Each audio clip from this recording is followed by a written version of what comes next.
બટકા બીજા ભરે નામ આપણું આવે છે કે તમે ને બતાવ્યું સમજદાર છે, આપણો ખજૂરભાઈ એકલો ન પડી જાય યાર. સત્યના માર્ગે હાલવું છે. શું કામ ઘણા નથી બોલતા કે ભાઈ આમાં કોણ પડે? હવે મેં તો નક્કી જ કર્યું છે કે ભેહું નીકળી છે ખાંદામાંથી, હવે ભલે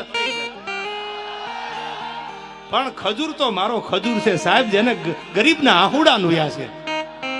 અને આજ તમે આની ભેળા નહીં હાલો, આજ તમે સત્યની હારે નહીં હાલો, તો તમે હાલશો કીધી તો મને કહેતા જાવ એટલે આગલા ડાયરામાં મને ખબર પડે બોલવાની.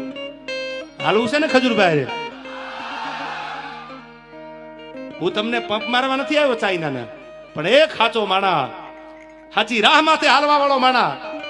અને હું તો આ માધ્યમથી ગુજરાત ભારત સરકારને એટલું કહું છું, આપણા માન્ય મુખ્યમંત્રીને એટલું કહું છું, આપણા વડાપ્રધાનને એટલું કહું છું, હાથ જોડીને કે એવો કાયદો લાવો કે કોઈના પરિવાર, કોઈની બેન દીકરી, કોઈના ઘર વિશે કાંઈ બોલે તો એના ઉપર ગુનો દાખલ કરો, એને કાયદાનું ભાન કરાવો.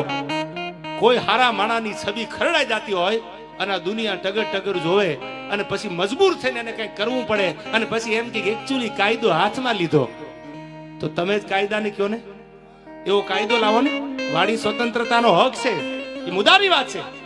ભારતમાં વાણી સ્વતંત્રનો હક છે, તમે ગમે એ બોલી શકો, પણ સારું બોલવાનો હક રાખો. કોઈની મા બેન, કોઈનો પરિવાર દેવાજ ખવડ બોલે તો એના ઉપર ગુનો લાગુ પડે, કોઈ ચમરબંધી બોલે તો એને લાગુ પડે. આ તો આજકાલ રમત આલે છે.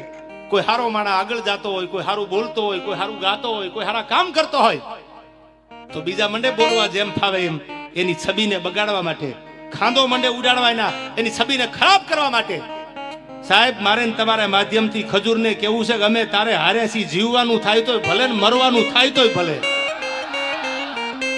તું તારે હારા કામ કરે જા. મારા બાપ, મારો ભોળો નાથ તારી હારે છે.